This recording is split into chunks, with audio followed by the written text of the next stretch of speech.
All right, we're going to look at the Ka to Kb relationship of a conjugate acid-base pair. It's going to be important we can calculate these because sometimes the table won't give us the Ka or Kb that we really need. So let's look at this. Ka, Kb of a salt is really what we're talking about. So one of the relationships for conjugate acid-base pairs we know is the Ka times the Kb is equal to Kw. So the Ka of the salt times its Kb, this is for a conjugate acid-base pair here, will always equals Kw. Well, we know what Kw is. That's 1.0 times 10 to the minus 14. So if we know the Ka of 1, we can calculate the Kb, and then from there, do our calculation, whatever it may be. All right, so let's do a couple of these calculations. Kb, this is ethylamine.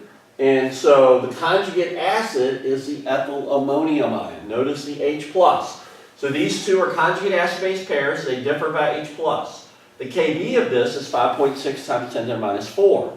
Therefore, I can calculate the Ka because the Ka times the Kb equals Kw.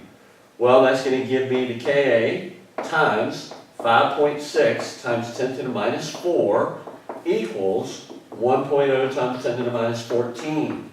Divide this into both sides, and the Ka of the ethyl ammonium ion is going to be equal to 1.8 times 10 to the minus 11. Now I know the Ka of the conjugate acid. Go over here. I have propanoic acid. Propanoic acid is HC3H5O2. So it's being an acid, it's going to be a proton donor. Its conjugate base will be C3H5O2 minus. So this is the conjugate base of the weak acid.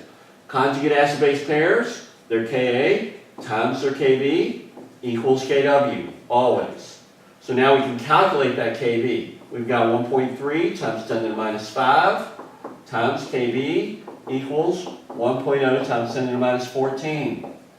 Divide both sides by 1.3 times 10 to the minus 5, and we will get the Kb, which is 7.7 times 10 to the minus 10.